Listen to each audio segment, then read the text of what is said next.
Hello दोस्तों, अभी just मैंने यूनिट एंड डायमेंशन का जितने भी कोर कंसेप्ट था मैं उसको वन बाय वन करके डिस्कशन कर लिया हूँ। अब मैं दोस्तों में देखने जा रहा हूँ जो डायमेंशन का अप्लीकेशंस क्या है, इस पे कैसे क्वेश्चन फ्रेम आउट होता है, मैं उसको देखने की कोशिश कर रहा हूँ। तो दोस्तों पहला हम प्रिंसिपल एप्लीकेशन ऑफ डायमेंशन जो होगा, हम किसी भी इक्वेशन को कैसे पता करेंगे कि वो डायमेंशनली करेक्ट है कि नहीं है। मतलब कोई भी इक्वेशन दिया रहेगा, मोर देन वन टर्म रहता है इक्वेशन में, हम जानते हैं क्वाड्रेटिक इक्वेशन हो गया, क्यूबिक इक्वेशन हो गया, पोलिनोमियल इक्वेशन हो गया, लीनियर इक्वेशन हो गया, linear equation with one variable हो गया, linear equation with two variable होगा। तो ये जितने सारा इक्वेशंस है दोस्तों, इस इक्वेशन को हम डायमेंशनली कैसे पता करेंगे कि वो इक्वेशन डायमेंशनली करेक्ट है या सही है। तो इसीलिए हम कहते हैं प्रिंसिपल ऑफ द एप्लीकेशन। हम दोस्तों टोटल 3 एप्लीकेशन पढ़ेंगे, जिसमें फर्स्ट एप्लीकेशन देख रहे हैं to check the dimensional correctness of an equation. किसी भी जो डायमेंशनली करेक्टनेस जो होगा वो चेक करेंगे यूजिंग किस प्रिंसिपल से, using the principle of homogeneity of dimension. हम प्रिंसिपल ऑफ होमोजेनिटी को यूज करके हम किसी भी इक्वेशन को चेक कर लेंगे कि वो इक्वेशन डायमेंशनली करेक्ट है या नहीं है। अब बात आई कि प्रिंसिपल ऑफ होमोजेनिटी क्या है। दोस्तों प्रिंसिपल ऑफ होमोजेनिटी जो होता है, दो क्वांटिटी को हम तभी ऐड कर सकते हैं जब वो सेम क्वांटिटी हो, यानी कि 2 लीटर प्लस 2 लीटर कितना होगा, 4 litre, 2 litre 2 kg plus 3 kg 5 kg है, 6 बनाना प्लस मतलब 6 बनाना प्लस 3 बनाना मतलब 6 प्लस 3 कितना हो गया, 9 हो गया। इसका मतलब ऐसे तो नहीं होगा 2 kg प्लस 1 मीटर, कभी ऐसा होता है? नहीं, ऐसा नहीं होता है। 2 kg प्लस 1 लीटर ऐसे ऐड कर सकते नहीं। तो लीटर लीटर ऐड होता है, केजी केजी ऐड होता है और मीटर मीटर ऐड होता है। हमेशा डिस्टेंस डिस्टेंस से मेजर ऐड होगा, मास का जो वेट होगा वेट से ऐड होगा। ओके दोस्तों, ये चीज़ मैं प्रिंसिपल ऑफ होमोजेनिटी यही कहता है कि दो क्वांटिटी को हम ऐड तभी कर सकते हैं या सब्सट्रैक्ट तभी कर सकते हैं। जैसे 2 kg में से 1 kg घटा दो, 1 kg हो गया। ऐड और सब्ट्रैक्शन तभी हो सकता है जब वो दोनों क्वांटिटी का डायमेंशन क्या होगा, सेम होगा। इसका मतलब यही कहता है प्रिंसिपल ऑफ द जो होमोजेनिटी कहता है, according to this principle only same quantity physical quantity can be added और सब्सट्रैक्टेड। मतलब वो ओनली सेम फिजिकल क्वांटिटी, इस पे गौर करना। सेम फिजिकल क्वांटिटी मतलब क्या हुआ, उस फिजिकल क्वांटिटी, किसी भी फिजिकल क्वांटिटी को सेम कब बोलेंगे दोस्तों, किसी भी फिजिकल क्वांटिटी को सेम कब बोलेंगे, जब उस फिजिकल क्वांटिटी का डायमेंशन क्या हो, इक्वल हो जाए। जैसे वर्क एग्जांपल लेते हैं, वर्क का एनर्जी क्या होता है, सॉरी यूनिट क्या होता है, जूल। मतलब ऐसा यूनिट क्या होता है, जूल होता है। लेकिन पोटेंशियल एनर्जी की भी जूल होता है, काइनेटिक एनर्जी का भी क्या हो, जूल होता है। तो टोटल मैकेनिकल एनर्जी की बात करेंगे क्या होगा, potential energy plus kinetic energy, दोनों एनर्जी को ऐड करते हैं। तो इसीलिए कहते हैं कि सेम फिजिकल क्वांटिटी को हम ऐड करते जब उसका ऐसा यूनिट सेम हो। ऐसा यूनिट कब सेम होगा, जब उसका फिजिकल उसका डायमेंशन क्या होगा, दोनों को सेम होगा।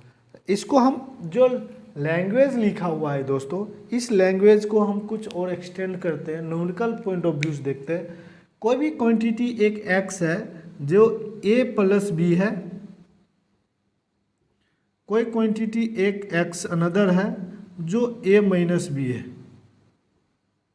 अब दोस्तों ये दोनों क्वांटिटी मिलके, जैसे एग्जांपल देते हैं 1 मीटर प्लस 3 मीटर, तो कितना होगा दोस्तों, ये 4 मीटर होगा, ये होगा। अब यही है हमारा 3 मीटर माइनस 1 मीटर, तो ये क्या होगा दोस्तों, हमारा 2 मीटर। तो दोस्तों ए का क्वांटिटी भी मीटर है, बी का भी क्वांटिटी मीटर है, और जो रिजल्ट आया हमारा आफ्टर द सब्सट्रैक्शन के बाद वो भी हमारा मीटर है इसका। और यहाँ पे ए का भी 1 मीटर है और बी का भी मीटर है, और एक्स का भी क्या, वो रिजल्टेंट जो आया वो भी हमारा मीटर है। इसका मतलब जो ए और बी को एडिशन सब्सट्रैक्शन का रिजल्टेंट जो होगा, एक्स का जो डायमेंशन होगा, ब्रैकेट सम डायमेंशन को ब्रैकेट से इंडिकेट करते हैं, जो बी का जो डायमेंशन होगा, ए का जो डायमेंशन होगा ये बराबर होगा बी के डायमेंशन। मतलब ये कंडीशन है all dimension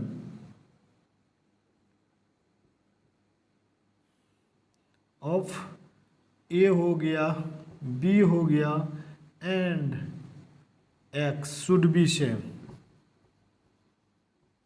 should be same होना चाहिए according to principle of the homogeneity, तभी ये एडिशन सब्ट्रैक्शन होगा, नहीं तो नहीं होगा। हम एक एग्जाम्पल से इसको वेरीफाई भी कर लेंगे।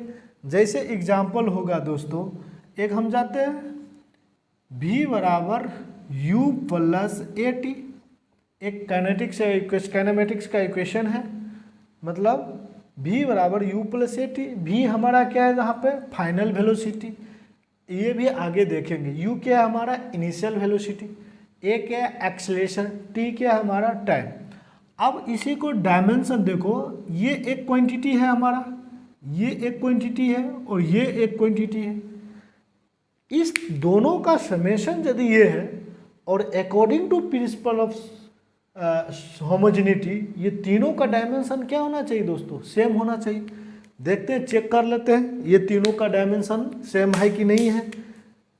इसका मतलब वेलोसिटी क्या होता है, लेंथ टाइम, इसका डायमेंशन होता है इज इक्वल टू ये इनिशियल वेलोसिटी या फाइनल वेलोसिटी, दोनों का लेंथ पर टाइम हो गया, प्लस इसका जो एक्सेलरेशन का क्या होता है दोस्तों, लेंथ टाइम माइनस 2 इंटू एक टाइम है, टाइम टी हो गया। इसका मतलब हो गया L T minus one plus ये हो जाएगा एल टी माइनस है, ये प्लस 1 है तो क्या होगा -1 होगा। क्या देखो, दोनों इसका डायमेंशन सेम है। इसका मतलब ये इक्वेशन हमारा क्या है, डायमेंशनली क्या है, करेक्ट है। दीज इक्वेशन क्या होगा, these equation are dimensionally correct.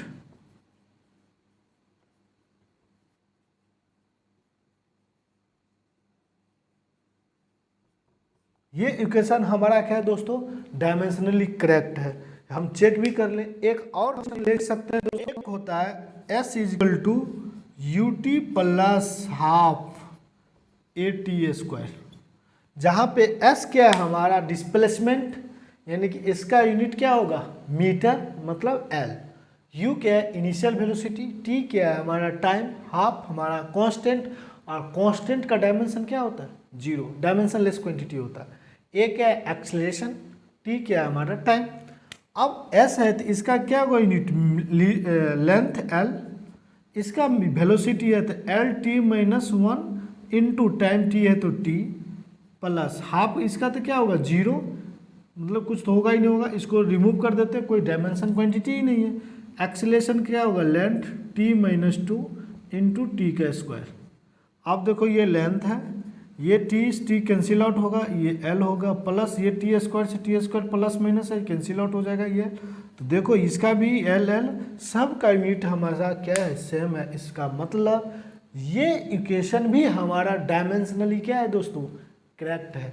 तो दोस्तों हम एक एप्लीकेशन से हम इसका यूज देख लिए, उसमें जो प्रिंसिपल है वो प्रिंसिपल का नाम क्या है, इस प्रिंसिपल का फिजिकल सिग्निफिकेंस क्या है, उस फिजिकल सिग्निफिकेंस को हम यूज करके एक दो प्रैक्टिस भी देख लिए, और इक्वेशन को हम डायमेंशनली करेक्टनेस भी चेक कर लिए कि वो इक्वेशन हमारा डायमेंशनली करेक्ट है कि नहीं है।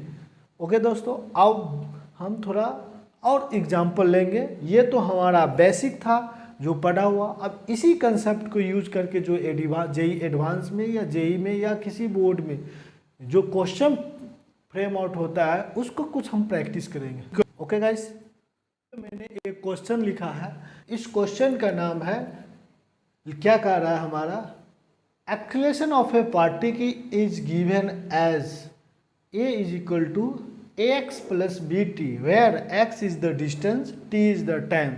हमको फाइंड आउट करना है a और b का डायमेंशन क्या होगा, मतलब ये ब्रैकेट के अंदर है तो ये डायमेंशन पूछ रहा है। हमको सॉल्यूशन फाइंड आउट करेंगे।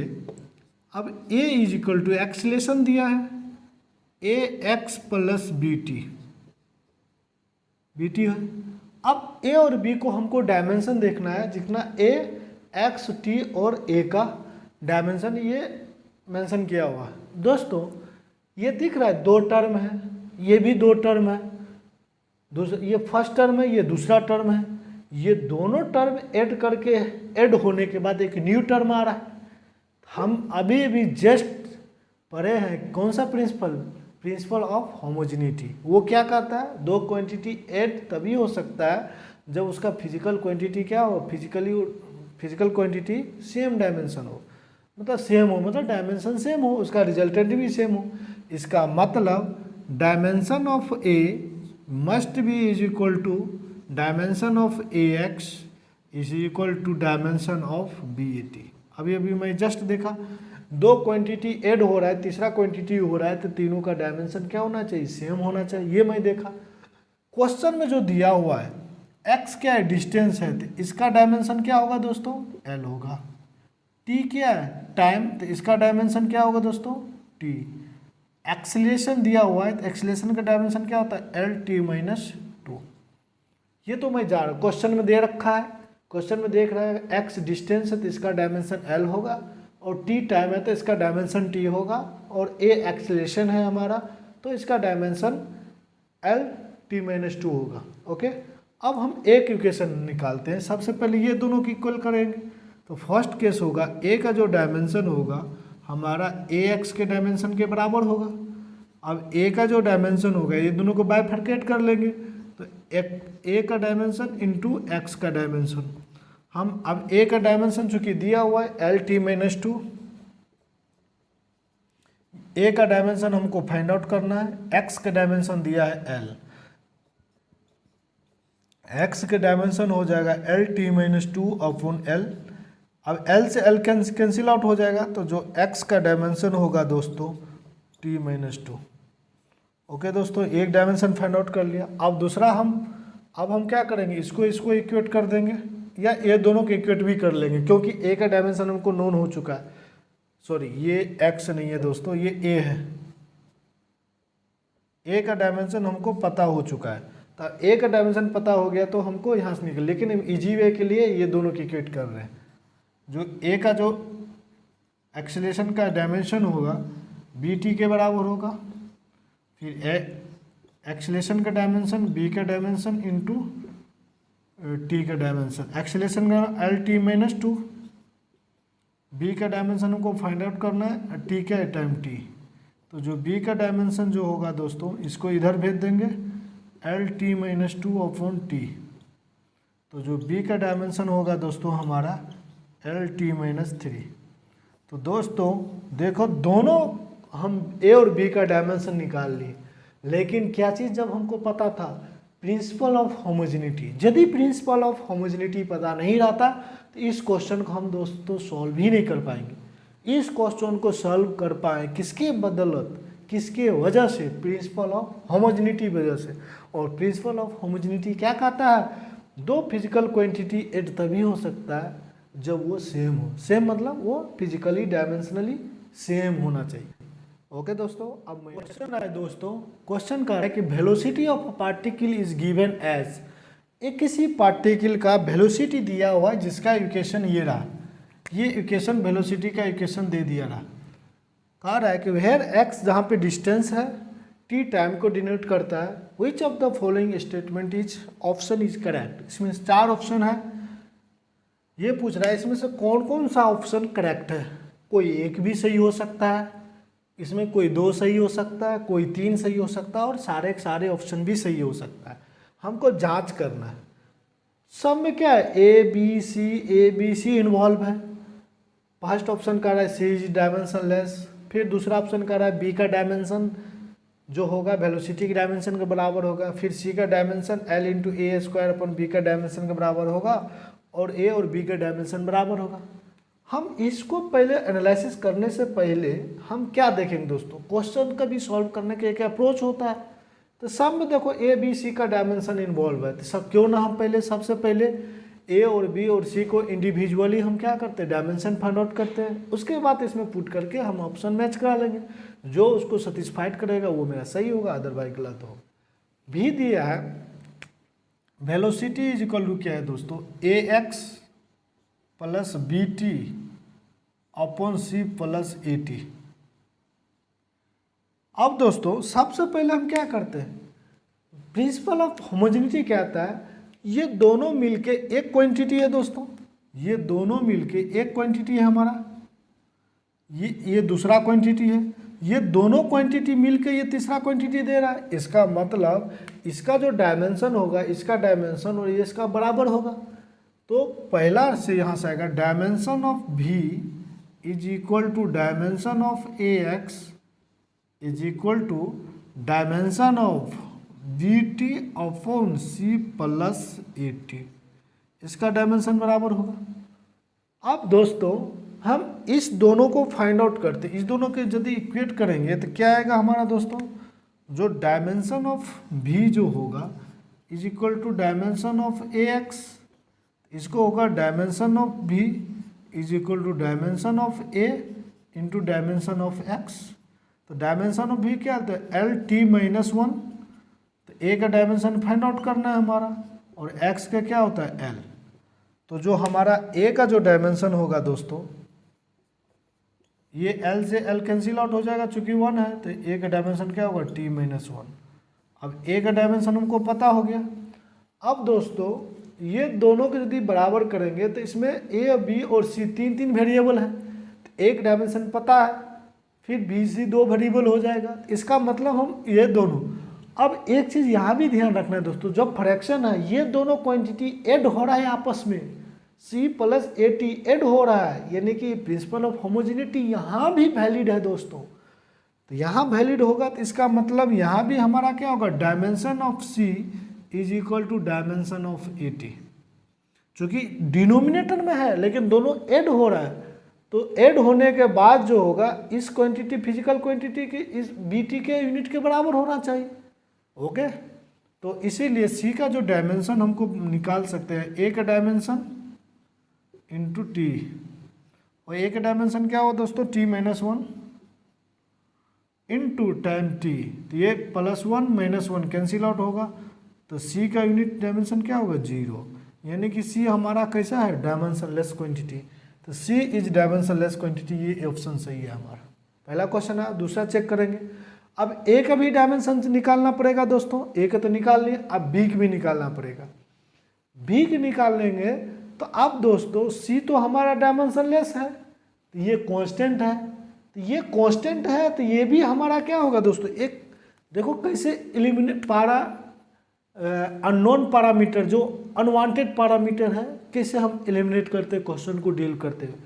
सी तो हमको पता हो गया डायमेंशनलेस क्वांटिटी है, जब डायमेंशनलेस क्वांटिटी है इसका डायमेंशनलेस तो ये भी डायमेंशनलेस होगा, डायमेंशनलेस होगा, तो ये डायमेंशनलेस तो बी टी भी क्या होगा हमारा दोस्तों डायमेंशनलेस हो जाएगा, दोनों का प्रोडक्ट। या ये इस दोनों को हम नेगलेक्ट ही कर लो, ये तरीका है, इसको हम क्या करते हैं नेगलेक्ट ही कर देते हैं, क्योंकि ये तीनों क्या है डायमेंशनलेस है, तो ये भी डायमेंशनलेस होगा, तो डायमेंशनलेस का कोई यूनिट ही नहीं होता, तो प्रिंसिपल होमोजेनिटी सिर्फ ये दोनों बराबर होगा। तो अब हम ये अप्लाई कर सकते हैं कि dimension of B is equal to dimension of B T, तो dimension of B L T minus one, तो बी का पूछ रहा है ये क्या होगा टी, ये क्या होगा टी। ओके, तो अब हमारा जो बी का जो डायमेंशन होगा एल टी माइनस टू इधर चल जाएगा, तो ये हमारा बी का भी डायमेंशन आ गया। अब बी का डायमेंशन हमारा ये आ गया दोस्तों। ओके, तो बी का डायमेंशन क्या, आप देखो ए का unit L T minus two है, ए का सॉरी बी का dimension L T minus two, A का है टी माइनस वन, तो दोनों बराबर है नहीं, ये कैंसिल आउट हो जाएगा। बी और बी का डायमेंशन सेम है, B L T minus two, L T minus two है, अब बी वेलोसिटी है तो क्या होगा L T minus T one, L T minus one, ये भी गलत है हमारा। सी को चेक कर लेते हैं, तो सी का जो डायमेंशन चेक कर लेते हैं क्या होगा एल ए स्क्वायर, ए का डायमेंशन कितना हुआ टी माइनस वन का स्क्वायर, और बी का एल टी माइनस टू, तो क्या होगा L T minus to, power multiply हो जाता है एल टी माइनस टू, तो यानी कि यस ये भी क्या होगा सी हमारा डायमेंशन लेस हो जाएगा, तो सी हमारा क्या होगा डायमेंशन लेस होगा, एल के पावर जीरो टी के पावर जीरो, यानी कि ये भी सही है क्योंकि सी का यूनिट इसके डायमेंशन के बराबर, क्योंकि सी डायमेंशन लेस है, ये है होल क्वांटिटी भी हमारा क्या है दोस्तों डायमेंशन लेस है, ये डायमेंशन लेस है। ओके दोस्तों, तो इस तरह से हम दोस्तों अपने अंडरस्टैंडिंग को प्रिंसिपल ऑफ होमोजेनिटी को अप्लाई करके हम अपने कंसेप्ट को या अंडरस्टैंडिंग को सॉलिडिफाई कर सकते हैं दोस्तों। एक क्वेश्चन और ले लेते हैं, क्वेश्चन दिया हुआ है position of a function of a time is given as, मतलब किसी पोजीशन का फंक्शन हम जानते दोस्तों यदि पोजीशन टाइम के साथ वेरी करेगा, वेरिएंस आएगा तो वेलोसिटी आएगा, यदि वेलोसिटी टाइम के साथ वेरी करेगा तो उस पार्टिकल को एक्सेलरेशन भी होगा। ये कंसेप्ट हम आगे देखेंगे दोस्तों, जब पोजीशन मेरा पोजीशन का वेरिएशन होगा विथ टाइम तो वहाँ वेलोसिटी आएगा, यदि वेलोसिटी का वेरिएशन आएगा उस पार्टिकल के पास एक्सेलरेशन भी आएगा, जब एक्सेलरेशन आएगा तो फोर्स भी आएगा कहीं ना कहीं। इसीलिए दोस्तों ये चीज़ लिखा है position of a function of a time, किसी पार्टिकल का जो पोजीशन है वो फंक्शन टाइम के रूप में दिया हुआ है X T equal to A by B one plus E to the power B T plus gamma C into T, where X हमारा पोजीशन है, टी टाइम है, गामा है हमको सिंपल कर दिया, गामा डायमेंशनलेस कांस्टेंट है, ए और बी और सी को हमारा क्या फाइंड आउट करना है डायमेंशन फाइंड आउट करना है। तो दोस्तों सबसे पहले हर एक जगह अभी तक एक ही एप्लीकेशन पढ़ा हूँ, प्रिंसिपल ऑफ होमोजेनिटी वही अप्लाई कर रहा हूँ बस। एक्स टी यहाँ पे ध्यान रखना, अब x T position of function of time है दोस्तों, तो डिस्टेंस ही तो वेरी करेगा, जब पोजीशन फंक्शन ऑफ टाइम है तो क्या चीज़ होगा डिस्टेंस ही तो होगा ना, कि हम एक सेकेंड में 1 मीटर गए, फिर नेक्स्ट एक सेकेंड में हम 3 मीटर जाएंगे, फिर नेक्स्ट एक सेकेंड में 1 ही मीटर हो सकता है जाए, फिर नेक्स्ट एक सेकेंड में हो सकता है हम 5 मीटर चल जाए। ऐसा नहीं होगा ना कि वेलोसिटी आ जाएगा, ऐसा नहीं, वेलोसिटी आएगा ऑब्वियस है, जब पोजीशन टाइम के साथ चेंज होगा तो ऑब्वियस होगा वेलोसिटी आएगा, लेकिन इसका यूनिट क्या होगा हर एक सेकेंड में हमको 1 मीटर से मतलब डिस्टेंस से रिलेट हो रहा है। तो जो फंक्शन ऑफ टाइम टी का जो डायमेंशन होगा, फंक्शन ऑफ एक्स टी का जो डायमेंशन होगा दोस्तों ये क्या होगा दोस्तों एल होगा, ये ध्यान रखना है बस, यही चीज़ है। गामा डायमेंशनलेस कांस्टेंट है, हम जानते हैं ये तीनों टर्म क्या है इंडिविजुअली अकेला है, तो ये जो ऐड हो रहा है तीसरा हो रहा है, तो प्रिंसिपल ऑफ होमोजेनिटी क्या होगा दोस्तों ये दोनों का डायमेंशन इक्वल होगा, तो एक्स टी का जो डायमेंशन होगा इज इक्वल टू होगा dimension of square root gamma into C into T. तो अब हमारा जो एक्स टी का डायमेंशन है एल, अब दोस्तों गामा कांस्टेंट है तो कांस्टेंट को भूल जाते हैं, तो क्या होगा under root C T dimension square कर दो तो एल स्क्वायर होगा, तो ये रूट खत्म, तो सी का डायमेंशन इंटू टी का डायमेंशन, टी का डायमेंशन, तो L square is equal to C T into time T. तो जो सी का डायमेंशन होगा दोस्तों क्या होगा एल स्क्वायर, टी उधर जाएगा तो टी माइनस वन, तो यही होगा हमारा एल टी स्क्वायर। तो सी का डायमेंशन हमको निकल गया दोस्तों, कितना सिंपल वे में है। अब हमारा दोस्तों ए बी के निकालेगा, तो दोस्तों ये चीज़ ध्यान रखना है जो इसका डायमेंशन है, अब सी के डायमेंशन तो हमको पता चल गया, अब दोस्तों इसका डायमेंशन हमको इससे कंपेयर करेंगे तो ए और बी दो चीज़ है, लेकिन ए बी सी का डायमेंशन हमको पता करना है दोस्तों। हम एक चीज़ और कंसेप्ट में पढ़े हैं, क्या पढ़े दोस्तों याद करो कि जो एक्सपोनेंट का पावर होता है वो भी डायमेंशनलेस क्वांटिटी होता है, यानी कि ई के पावर जो भी हो वो भी डायमेंशनलेस क्वांटिटी होता है। तो दिख रहा है ई के पावर बी टी है, तो बी टी है तो ये भी डायमेंशनलेस होगा, m0 l0 t0। चूंकि एक्सपोनेंट आर क्या होता है, डायमेंशनलेस होता है। हम पढ़ चुके हैं रूल्स। इसी का एप्लीकेशन बी का डायमेंशन, इसका क्या होगा, टी का डायमेंशन m0 l0 t0। तो अब बी का जो डायमेंशन होगा, टी का डायमेंशन टी, तो m0 l0 t0, तो जो बी का डायमेंशन होगा दोस्तों क्या होगा, t-1। ओके दोस्तों, तो अब हमारा बी की भी डायमेंशन निकल गया। अब बी के डायमेंशन t-1 है, ये तो कांस्टेंट है दोस्तों। एक चीज़ और ध्यान रखना, ये तो कांस्टेंट है, तो e to the power e के वैल्यू कुछ ना होता है, 2.7 कुछ वैल्यू आता है, तो ये भी कांस्टेंट आएगा दोस्तों। कांस्टेंट पावर e के पावर कांस्टेंट, तो ये भी कांस्टेंट आएगा, ये भी कांस्टेंट आएगा 1। तो ये टर्म ही कंप्लीट गैप हो गया। जब कांस्टेंट टर्म हमको निकाल देते, उड़ा देते हैं। अब जो हमारा इसका डायमेंशन होगा इसके बराबर होगा, तो एक्स टी का जो डायमेंशन होगा बराबर होगा ए बाई बी का डायमेंशन के। एक्स टी का डायमेंशन एल है और ए का डायमेंशन हमको अभी फाइंड आउट करना है, और बी का डायमेंशन t-1 है। तो जो ए का डायमेंशन जो होगा दोस्तों क्या होगा, एल t-1। तो कितना इजी वे में हम दोस्तों सी के भी डायमेंशन फाइंड आउट कर लिया, बी के भी डायमेंशन, और एक कंसेप्ट दो ही लगा, क्या, एक प्रिंसिपल ऑफ होमोजेनिटी, एक ये भी ध्यान रखना है एक्सपोनेंट का पावर जो होता है वो डायमेंशनलेस होता है। जैसे हम और भी बताए इसके साथ साथ, ट्रिगोमेट्रिक रेशियो, एंगल, ये सब डायमेंशनलेस होता है। लॉगरिथमिक फंक्शन, इट्स आर्गूमेंट, सारे डायमेंशनलेस क्वांटिटी होता है दोस्तों। उसको ध्यान में रखते हुए ये एप्लीकेशन एक ऐड हुआ, तो ये चौथा पॉइंट हो गया। ये 4 पॉइंट फिर नेक्स्ट 2 और कंसेप्ट बताएंगे। तो ये सारे कंसेप्ट यूज करके जितना भी डायमेंशन से रिलेटेड क्वेश्चन है, कोई भी क्वेश्चन फोड़ सकते हो दोस्तों, आराम से सॉल्व कर सकते हो। Okay guys, thank you, I hope this will help you, thank you. और क्वेश्चन भी सपोर्ट, एक क्वेश्चन और भी डिस्कशन करना होमोजेनिटी के बिहाफ पे। तो क्वेश्चन तो मैं कर लिया प्रैक्टिस, इसके वेरिएबल के टर्म में कुछ हम स्टेटमेंट भी देख लेंगे, तो उसका प्रिंसिपल ऑफ होमोजेनिटी कैसे यूजफुल होता है।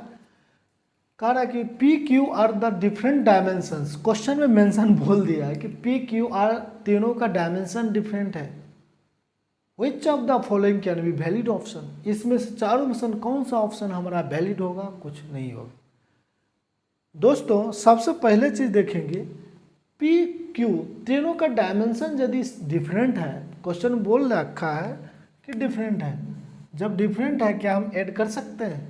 According to the principle of homogeneity नहीं कर सकते। क्यों, प्रिंसिपल ऑफ होमोजेनिटी ये बताता है कि दो फिजिकल क्वांटिटी तभी ऐड हो सकता है जब दोनों का डायमेंशन सेम हो। ये डिफरेंट बोला, क्या ऐड होगा, नहीं होगा, ये नहीं होगा। क्यों नहीं वैलिड होगा, प्रिंसिपल ऑफ होमोजेनिटी को फॉलो नहीं कर रहा है। पी क्यू प्रोडक्ट दोनों डिफरेंट क्वांटिटी है, क्या हो सकता है, मल्टीप्लाई कर सकते हैं, यस कर सकते हैं। जैसे क्या होता है, मोमेंटम टर्म इजिकल टू क्या होगा, मास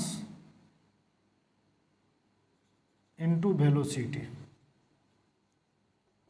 वेलोसिटी मास का क्या होता है दोस्तों, केजी, या m होता है डायमेंशन, मान लेते हैं m। वेलोसिटी क्या होता है दोस्तों, LT-1।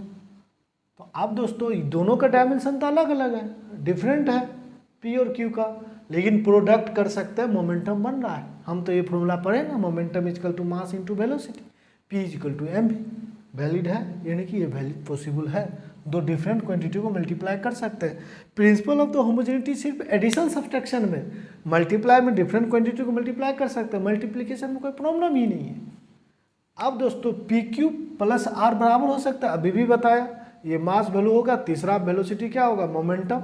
यस, ये दोनों का जो ये हो गया हमारा, मान लेते हैं मास, ये हो गया हमारा वेलोसिटी, तो ये दोनों मिलकर क्या होगा, मोमेंटम। ये हो सकता है कि मोमेंटम हो, क्योंकि यहाँ पे लिखा है कैन बी, कोई भी एक केस वैलिड हो गया, सारे केस नहीं चर्चा कर रहा है, हर एक केस में वैलिड नहीं होगा, लेकिन एक केस है मोमेंटम के केस में, यदि हमारा पी मास हो, क्यू वेलोसिटी हो और आर मोमेंटम हो, तो ये दोनों प्रोडक्ट मिल के मोमेंटम हो गया, आर तो मोमेंटम है ही है। यदि ये according to principle of the homogeneity यदि दोनों का यूनिट क्या होगा सेम हो तो ऐड किया जा सकता है, यानी कि ये पॉसिबल है, ये सही है। अब दोस्तों ये कह रहा है P/Q - R, क्या ये पॉसिबल है? यस पॉसिबल है। यदि हम जानते हैं density is equal to mass by volume, तो ये जो हो गया हमारा मास, Q हो गया वॉल्यूम और R हमारा क्या होगा डेंसिटी। उस केस में क्या होगा, ये दोनों डिवीजन डेंसिटी हो गया, तो ये डेंसिटी हो गया, ये डेंसिटी हो जाएगा, दोनों सेम क्वांटिटी है, तो according to principle of homogeneity हम सब्सट्रैक्ट कर सकते हैं। एक केस पॉसिबल है, बाकी केस पॉसिबल होगा ना होगा हमको कोई मतलब नहीं है, क्योंकि क्वेश्चन में कह रहा है कैन बी वैलिड ऑप्शन, कोई एक केस हमको खोज करके यहाँ पे दिखा देना है। यदि कोई भी एक केस का वैलिड हो मतलब सेटिस्फैक्शन हो जा रहा है, तो यानी कि वो केस हमारा क्या है दोस्तों, सही है। ओके दोस्तों, thank you, I hope this will help you.